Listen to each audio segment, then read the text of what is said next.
Komið þið sæl, velkomin á kynningu Ásgarðsskóla, skóli í Skýjunum, sem sannarlega fyrsti og eini grunnskólinn á Íslandi sem að starfar alfarið á netinu og svona í sögulegu samhengi að því ég þekki það aðeins að þá voru fjarkennsluverkefni í gangi svona rétt eftir aldamótin og þau voru þá bundin við Vestfirði, það var þá Patreksfjörður, Bíldudalur og Birkimelur, Hólmavík og einhver svona það sem skólahald var að leggja af stað. Síðan þá hefur í rauninni engin þróun á grunnskólastigi átt sér stað fyrir nú við fórum að baksa með Ásgarðsskóla sem að upphaflega átti að vera leið til þess að leysa landfræðilegan afgang að skólum.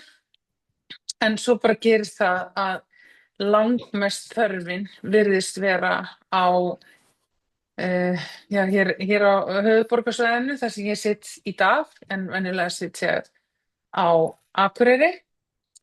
Þannig að þetta skólastarfið hefur orðið til þess að við erum að mæta börnum sem af einhverjum ástæðum komast ekki í venjulegt skólahúsnæði eða þrífast ekki í venjulegu skólahúsnæði og stunda námið þess vegna heiman frá sér. Ásgarðsskóli er alvöru skóli. Þetta er ekki skólastarf sem hægt er að stunda með öðrum, eða vera í öðrum skóla og stunda námið til hliðar. Þetta er ekki aukaskóli, þetta er ekki skóli sem hægt er að velja sér að taka þátt í íslensku eða tungumálum eða stærðfræði. Þetta er bara full-blown skóli eins og við segjum stundum. Það er skóladagatal sem að heyrir upp á 190 daga sem 10 dögum meira heldur en að venjulegu skóladagatali og við gerðum það vegna þess að okkur langaði líka að prófa að veita bæði nemendum og kennurum og þá foreldrum og fjölskyldum líka meira frelsi leyfisdaga. Eins og þið þekkið þá er þrætt svolítið það að foreldrar að taka börn úr skóla, það kemur niður á skólagöngu þeirra. En okkur langaði að hafa skólastarfið þannig að það væri bara sveigjanlegt fyrir alla. Við myndum hreinlega að gera ráð fyrir því að öll sem að væri starfandi í skólanum, nemendur og starfsfólk og hefðu sveigjanleika upp á 10 daga til þess að taka sér frí frá störfum. Og það hefur gengið alveg ofsalega vel og engin pirringur yfir því að börn sé ekki mæti skólan á ákveðinn tíma. Við bara mætum öllum með það og við höfum þá kannski frekar verið í vandræðum með að fá krakkana til þess að taka þessi 10 daga í leyfi og jafnvel kennarana líka. En þannig að við starfum algjörlega samkvæmt öllum þeim lögum og reglugerðum sem eru sett starfsemi grunnskóla. Ég ætla bara að minna ykkur á að setja ykkur á mute ef þið getið, annars getur Tinna kannski græða það líka. Flott, takk. Við ákváðum strax frá upphafi að skólanámskráin væri þaulæfð, hún væri 100% skipulögð og að við myndum rúlla skólastarfinu á unglingastigi eftir algjörlega skipulegum pakka þar sem að þröskuldinu væri nógu lágur fyrir öll að geta tekið þátt og jafn hár eða eins hár og við þurfum að hafa hann til þess að geta mætt þeim sem að eru svona lengra komin. Og það hefur gengið ótrúlega vel. Það eru stundum verið að útbúa verkefni fyrir þau sem eru svona hlauparhraðast, en við höfum skipulagt öll verkefnin okkar þannig að nemendur gefst kostur á að kafa frekar á dýptina og við getum þá einfalda verkefni fyrir þau sem að kannski komast ekki mjög djúpt og höfum þannig útfært leiðsagnanámið bara samkvæmt ýtrustu kröfum. Og við gerum þetta líka í gegnum samþættingu og nýtum okkur það að samþætta lykilhæfnina alveg kerfisbundi í gegnum skólanámskrána okkar. Og nemendur, foreldrar og kennarar koma því í mars á hverju ári að horfa fram á næsta ár og velja hvaða áherslur þau vilja leggja. Og það hefur gengið alveg frábærlega vel. Þá fáum við bara að heyra þeirra áherslur í mars og síðan undirbúum við veturinn yfir vorið og sumarið til þess að hafa allt klárt þegar fólk mætir.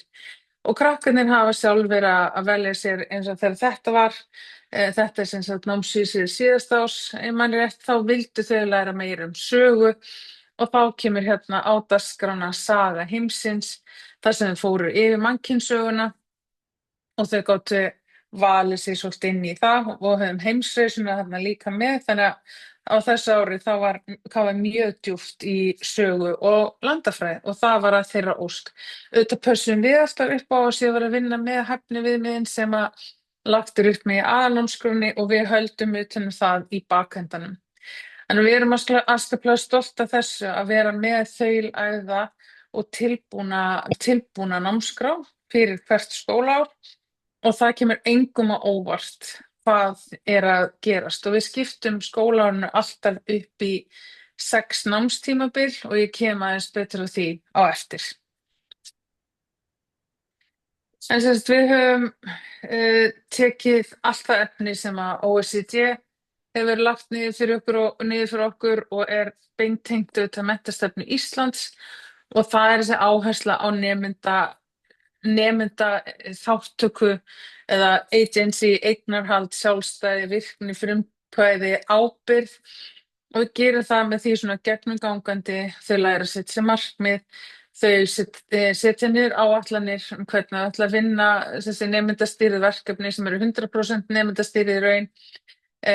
Þau ákveða hversu djúpt þau ætla að kafa, þau þjálfast í þessu ef þau eru hjá okkur í 3 ár, þá þjálfast þau í því að vinna á þennan hátt í gegnum fyrsta árið, í gegnum annað árið og þriðja árinu ljúka þau í rauninni svona, þetta er í rauninni bara mastersverkefni. Þau ákveða hvað þau ætla að gera, þau ákveða hvað þau ætla að leggja upp með, leggja fram, stundum kannski svona einhvers konar rannsóknarspurningu að minnsta kosti yfirlýsingu það hvað þau ætla að gera, þau skipuleggja hverjir hjálpa þeim, þau bóka fundi hjá kennurunum sínum til þess að taka stöðuna reglulega og þau taka alveg rúma 2 mánuði í þessa vinnu. Svo halda þau kynningu á voru og þau vita í gegnum þetta og máta sig við matsviðmið og lok 10. bekkjar á leiðinni. Þannig að í gegnum skólagönguna alla þá vita þau í rauninni sirka hvert þau eru að stefna og hver staðan verður við lok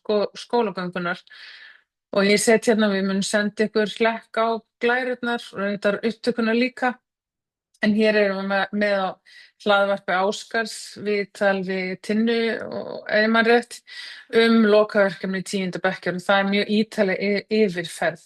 Og þetta hefur gengið alveg svakalega vel og verkefni sem við höfum fengið frá nemendum eru alveg bara hreint ótrúlega. Og við lendum ekki í vandræðum með útskriftar einkunn af því að það er algjörlega gagnsætt hvað blasir við og ég kem aðeins betur á því. Þannig að við leggjum grunnþættina niður, lykilhæfnina keyrum við í gegnum þessa nemendastýrðu vinnu, þau eru alltaf að kynna, meira kannski heldur en þau eru til í stundum og þau eru mjög mikið að vinna saman, verkefnin byggja á því að þau eru að beita samskipti, gagnrýni hugsun og þau þurfa að eiga samskipti verkefnin mjög reglulega, mikil samvinna og mjög mikil sköpun.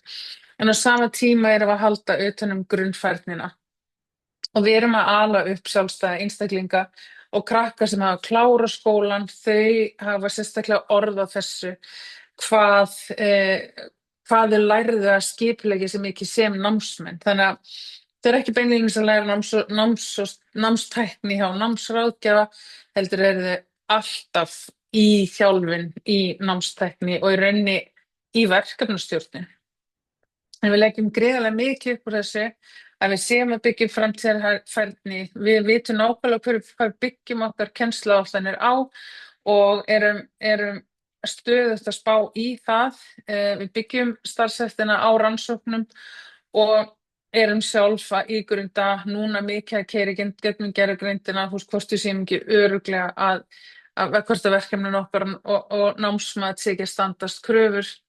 krakkar koma að því að mótanámsgrunni sem ég sagði ykkur áðan, þau kalla eftir ákveðnum þáttum í námsmatinu sem við bregðumst við og það er þessi verkefnamiðun og það er svo aðferð sem við notum. Þetta er í rauninni svona inquiry-based learning, þú veist, þau eru stöðugt í þessari að spyrja sér spurninga til þess að komast áfram í gegnum þætti sem að þau velja sér oft sjálf.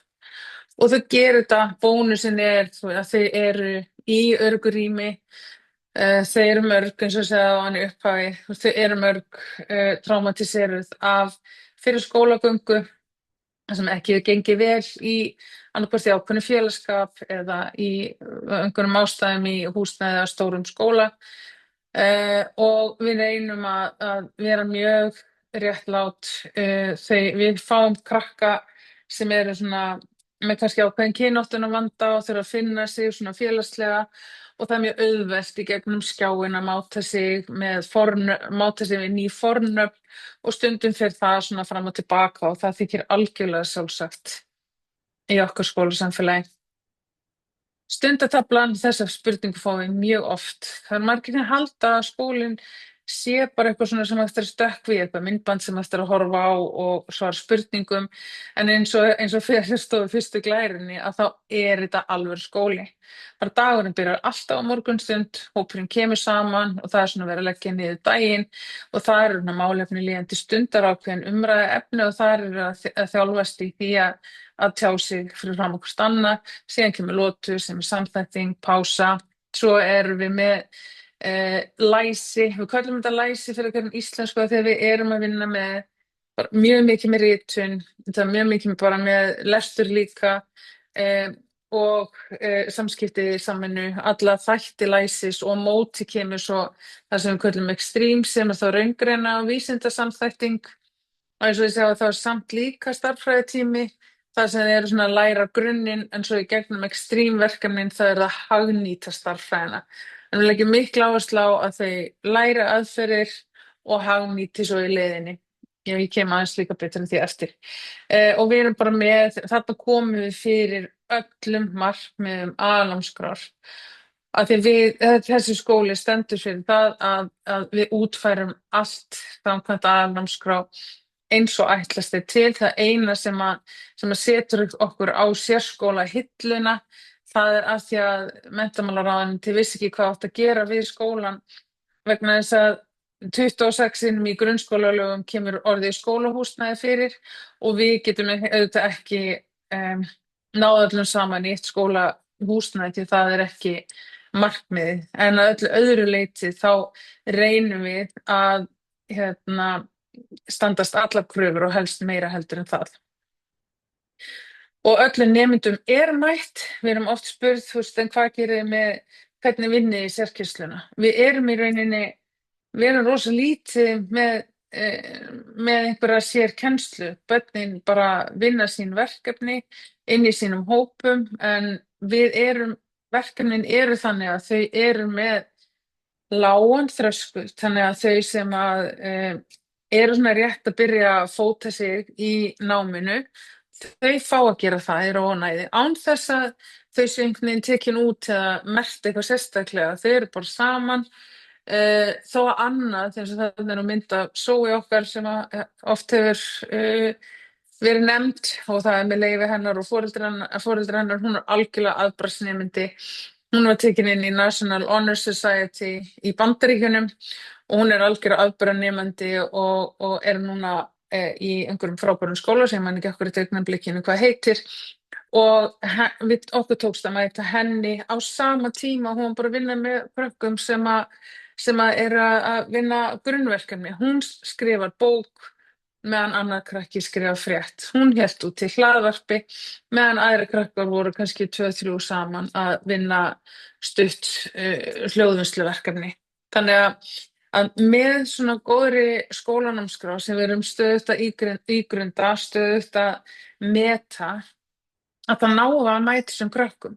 Auðvitað er mjög mikið af því að hitta krakkan inn í herbyggi, en það er bara, það þýðir það, þá tekur kennarinn nemenda maður og mann inn í herbyggi og þar er næði til þess að skoða, þú veist, hvað er nemandinn stattur og hvort við þurfum að beita einhverju námsaðlögun. Og kennararnir eru stöðugt að vinna með námsaðlögun á hverjum einasta degi og námsaðlögunin er orðin svo integreri í skólastarfi að það tekur enginn eftir henni í raun. Það er ekki aðgreining í hópnum. Og það hefur gengið alveg ótrúlega vel þó að eins og ég sagði áðan að það er alveg þar stundum að stökkva til þess að búa til aukaverkefni en meginreglan er að verkefnin eru þannig skrifuð og kennsluáætlanirnar eru þannig skrifaðar að þau henta öllum börnum, öllum fjölbreytileikunum. Það sem við gerum líka, það er að það eru tekin 6 námsmatsviðtöl með foreldrum. Það eru svona nemendastýrð viðtöl, auðvitað stjórnast kennararnir í því undirbúa nemendur fyrir viðtölin. Þannig að eftir hverja einustu spönn, eins og sagði, þær eru 6 eins og sá í námsvísinum, að þá hittast nemendur, kennarar og foreldrar 6 sinnum yfir árið til þess að fara yfir stöðuna. Og það eru að minnsta kosti 6 einkaviðtöl með kennara áður og ég held að meginreglan er að þau hittast á einkafundum með kennara 2 sinnum á hverju spönn og svo er það með foreldrum, þannig að 3 sinnum 6 viðtöl á ári námsmat. Og það er eitthvað sem við teljum að aðrir geti sannarlega tekið upp. Og við erum með matskvarða skólans í læsi, stærðfræði og erlendum tungumálum, ensku og dönsku. Og matskvarðarnir sem köllum í rauninni í daglegu tali framfærsstiga, að þeir marka framfæri nemendana á milli mælinga.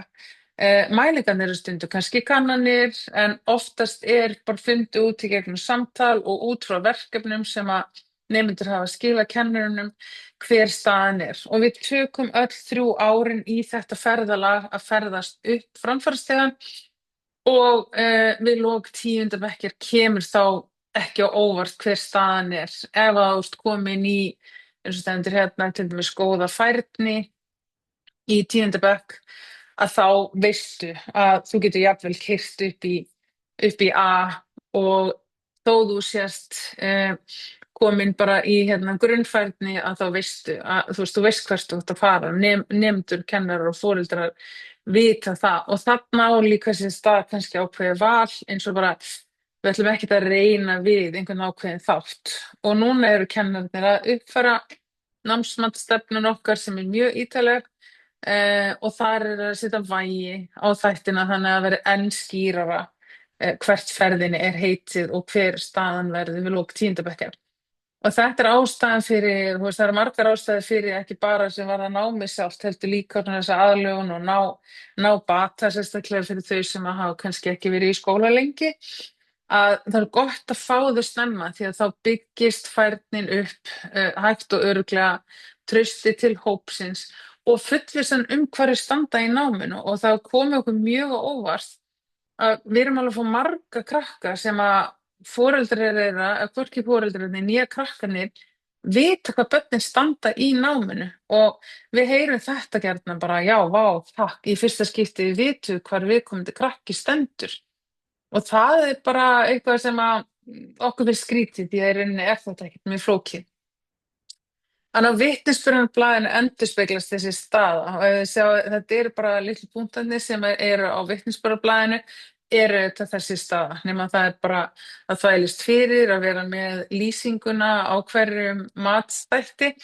Þannig að við hendum þessu svona upp í vitnisburðarblað, það sem að er umsögn og svo er ástundinin sér að því að okkur fannst það skynsamlegt og krakkarnir vildu það líka. Okay.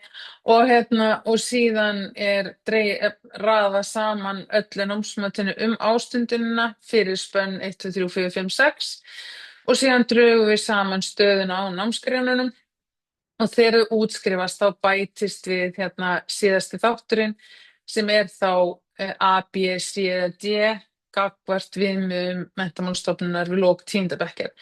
En þá sér fólk hvað er að baki. Þetta er ekki bara A og bara í ljósi umræðina þegar fólk er að segja bara hvað þýðir B, hvað þýðir B+.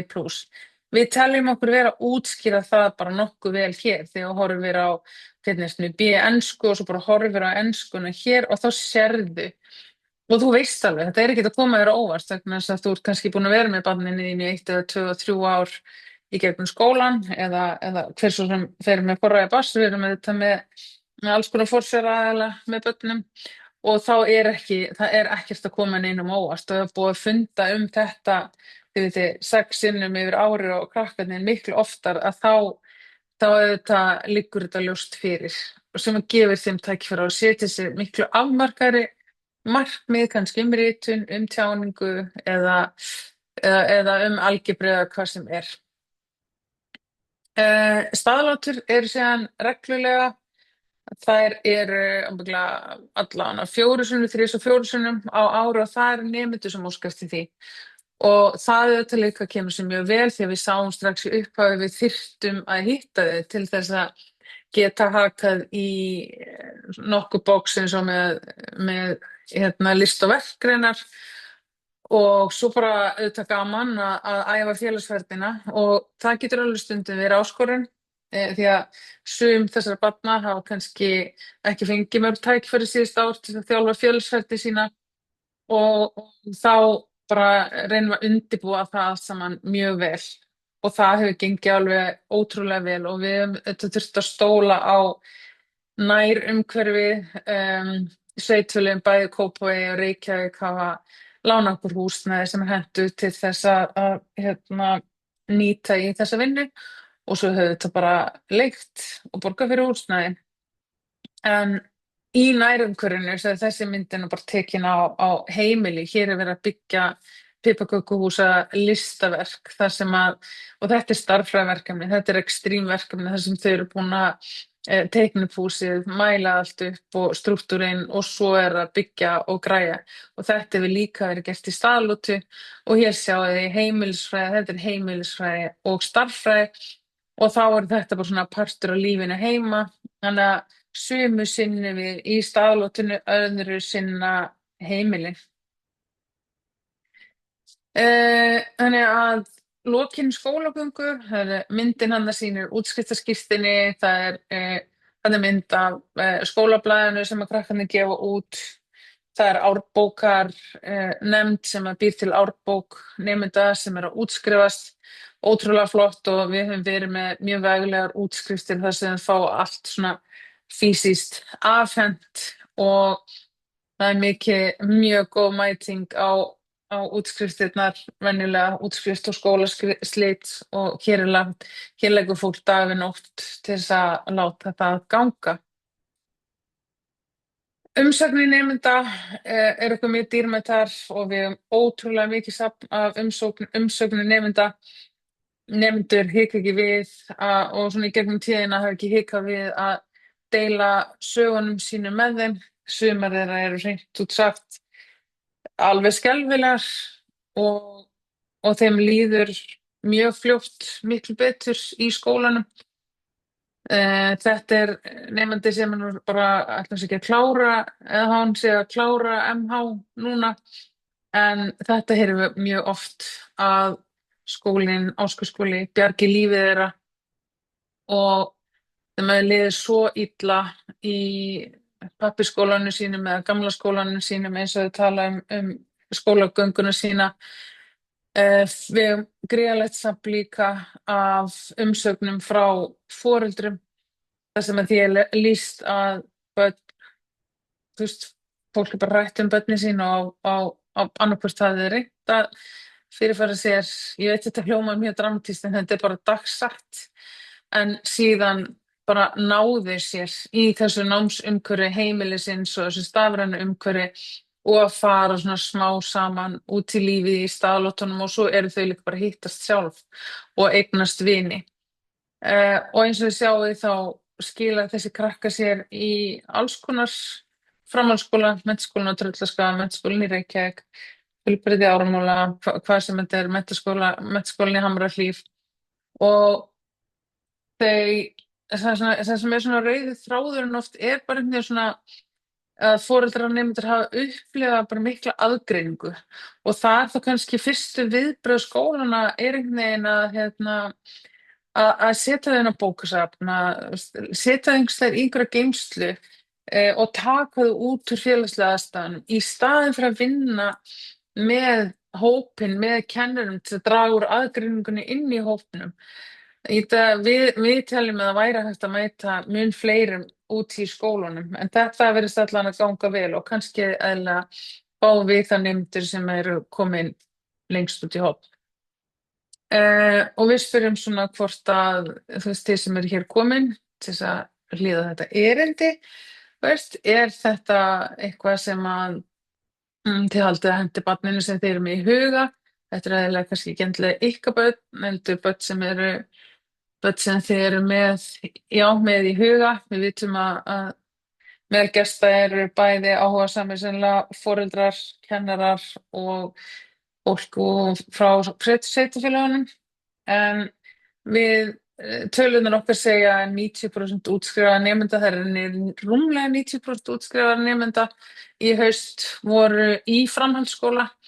Þannig að við teljum þetta með gögnin sem við höfum aflað, þetta sé alveg 100% raunverulega lausn, en við höfum þetta mætt fordómum svona úr samfélaginu að þetta getur nú ekki verið eitthvað alvöru, en við eigum sannarlega fullt af sögum frá nemendum og foreldrum og forsjárraðilum sem að segja annað. Og mörg þessara barna, margir í þessum fjölskyldum sá ekki endilega fyrir sér að þessi börn væri að fara að halda áfram í skóla. En skólinn er með rætur sínar í Reykhólahreppi og það kemur í raun bara til að því að þegar við fórum svona að leita eftir í hvaða sveitarfélög myndu vilja, já, svona innan gæsalappa hýsa skólann og leituðum til stærri sveitarfélaga með það, en það kom bara í ljós að þeir í Reykhólahreppi voru til í að fara í þetta ferðalag með okkur og það tók okkur 5 ár að fá skólann fullskráðan og með mikil vinnu með bæði Reykhólahreppi og síðan Menntamálastofnun og Menntamálaráðuneytinu. Þannig að niðurstaðan var þessi að skólinn væri í rauninni formlega sérskóli, ekki skóli sem að fólk geti valið sem í rauninni fyrsta val, heldur það sem það er að gerast til þess að sækja það er að sækja hjá okkur til þess að bara athuga hvort það sé pláss og við fáum einhverjar upplýsingar um börnin því að við höfnum sjaldnast börnum, en það er svona einstaka, það hendur til dæmis að það bara ekki gengi vel með krakkar sem tala ekki annarkvort íslensku eða ensku. Ef það tala ensku að þá er það lítið mál, en það er rosalega erfitt að kenna þeim íslensku í gegnum verkefni. Við höfum alveg gert það, en yfirleitt hafa sveitarfélögin bara betri úrræði með það, af því að þetta bara hreinlega gengur út á það að þú ert að kenna þeim hvernig á að nota lyklaborðið og hvernig á að nota tæknina. Þetta er fjölmörg forrit sem að þarf að átta sig á. En við höfum samt gert það og við höfum samt lista. En við höfum þá samband leið að fyrirspurn kemur, en svo þarf alltaf að sækja flutning á milli sveitarfélaga. Þannig að ef að barnið til dæmis, ég segi bara Kópavogi, að þá þarf það að fara í gegnum sveitarfélagið Kópavog að samþykkja það að barnið sé flutt í rauninni til Reykhólahrepps. Og svo þarf sveitarfélagið bæði að samþykkja. En þetta er ekki alveg þannig og auðvitað myndum við vilja hafa þannig að fólk getur bara sótt og komið í skólann og það verður vonandi framtíðin að það sé hægt. En staðan er bara svona núna. Yfirleitt er það þannig að á haustin þá eru svona krakkar að tínast inn, en svona þetta leyti árs þá fyrir skólinn bara fyllast mjög hratt, því þá erum við að fá krakkar sem eru kannski að ljúka skólagöngunni og hafi ekki verið að mæta eða eitthvað hefur ekki gengið upp og þá er þeir gjarnan komið svona yfir á okkur sem er allt í lagi, en við myndum gjarnan vilja fá þið fyrr. Bara til þess að þau geti farið í gegnum ferli með okkur, upplega sig öruggari, við getum með þeim fundið út hver stað þeirra er, þannig að við farið svolítið öruggari út í næstu verkefni. Og auðvitað væri það, og það sem hefur alveg gerst hjá okkur er að krakkar koma kannski inn í áttunda bekk, eru okkur áttunda og níunda bekk, en fara svo í heimaskólan sinn í tíunda bekk. Og það er óska staða að ná árangri með að útskrifa þau í raun á grunnskólastiginu. Og já, sem betur fyrir hefur það alveg bara nokkur sem gerst, en þegar þeir eru búin að kannski eiga við mikið vanda að stríða inn í grunnskólanum í áttunda bekk, í níunda bekk og svo sé beðið fram í tíunda bekk og þá sé þetta gripa og þá er þetta skammur tími framöndan. Við erum hérna með frábært starfsfólk og því sem að þekki til okkur veit að Ásgarðsskóli og skóli Skíunum er í rauninni alveg sjálfstæð eining. Systurfélagi er Ásgarður skólaráðgjafarþjónusta þannig að eins og ég er skólastjóri svona stjórna því sem ég get en Óskar Finnur er sá sem að stjórnar allri daglegri starfsemi. Hann stýrir starfsfólkinu og heldur utan um nemendur og foreldra. Þannig að ég er svona eins og sveitfélag heldur utan um veskið og svona strúktúr og gæðamál en Óskar sér um allan daglega rekstur. Anna María sér um stoðþjónustuna og hún er deildarstjóri stoðþjónustu, þannig að sér það svo Sigga og Hörpu og Grétu þannig í miðjunni og þau eru að kennararnir og Óskar kennir þetta líka mjög mikið. Tinna er þarna neðst kannski skikki á hana og hún er svona námskrárstjóri og heldur utan um að kennsluáætlanirnar og það strúktúrinn sé klár. Harpa skrifa líka mikið af kennsluáætlunum með henni og þarna er Sissa okkar sálfræðingur sem er búin að vera með okkur frá upphafi og svo er svo er hjúkrunarfræðingurinn okkar sem að situr á Húsavík. Þannig að við erum með fólk svona út um allt land, Siggi í Danmörku, ég bý á Akureyri og hinn flest eru svona meira að minna á höfuðborgarsvæðinu og á Þvælingi. Þannig að hér er nýja heimasíðan okkar, ásgarðsskóli.is, það er svona að finna flest það sem að ykkur vantar að skoða. Hún er ný þannig að við erum að klára að hlekkja öll gögnin við og endilega láta okkur vita ef þið sjáu einhverja hnökra. En nú ætlum ég bara að biðja Tinnu að slökkva á upptökunni og við ætlum að opna fyrir spurningar. Takk fyrir.